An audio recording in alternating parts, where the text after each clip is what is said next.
Without culture, you're erased from history. And what we remember are people's cultures, the best and the worst of it. And so it's important to build a fire to cook our food and keep our houses warm, but we have to dance around the fire and tell stories and discover ourselves.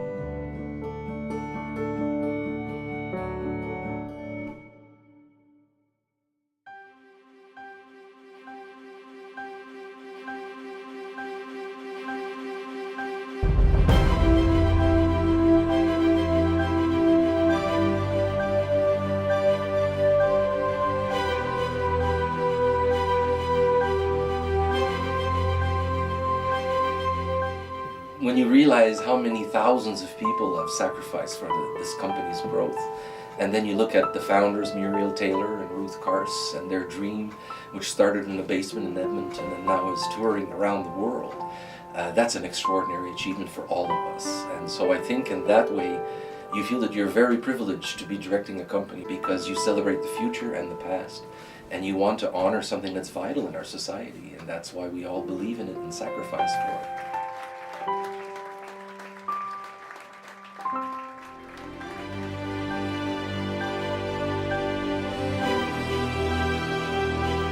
The portrait ballets, the idea first came in 2006 when we wanted to celebrate Alberta Ballet's 40th anniversary.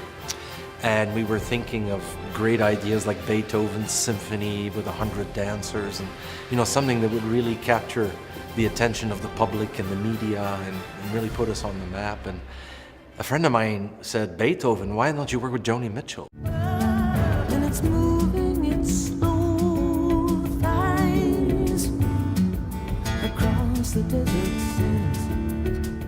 Joni Mitchell loved dance. And so she wanted to collaborate, help us create the script, the soundtrack, the set design, the costume design. She worked on all aspects of the production, and it was such a success that we realized we had to continue.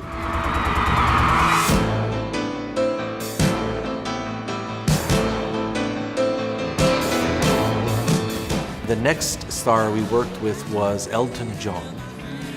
Then there was Sarah McLachlan, Katie Lang, Gordon Lightfoot, and the Tragically Hip.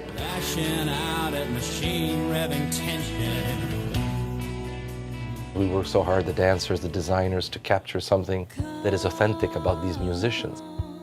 I'm going to push it, even by Alberta standards, to try to really, because the song is there, right? It's all in the lyrics. Great. So, nothing like controversy. I've really enjoyed working with these geniuses, bringing their lyrics to a metaphorical way, in a visual way, to the stage. So for all of us, it's been thrilling, and we feel that with each new ballet, we go even further and we can explore more ideas on how to bring this music to the stage.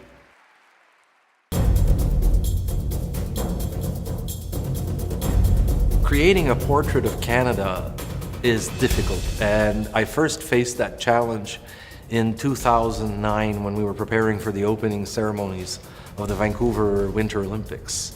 We had to create a 45-minute performance that captured all of Canada. And so it was not an easy task because Canada is very complex. Its history is very long, its territory is very wide. And how do you capture all of that in one ballet? It's impossible. And working on those opening ceremonies in Vancouver helped me realize just how complex Canada was. But what I retained was that we had to celebrate our diversity, our compassion, our inclusivity, and our history. And by embracing our history, it means looking at what we did well and what we could have done better. Still today, there's a lot of great things happening in this country, and there's a lot of moments and things happening that we should reflect upon even more. I did learn by studying Canada and by creating a portrait of Canada just how lucky we are to be living here.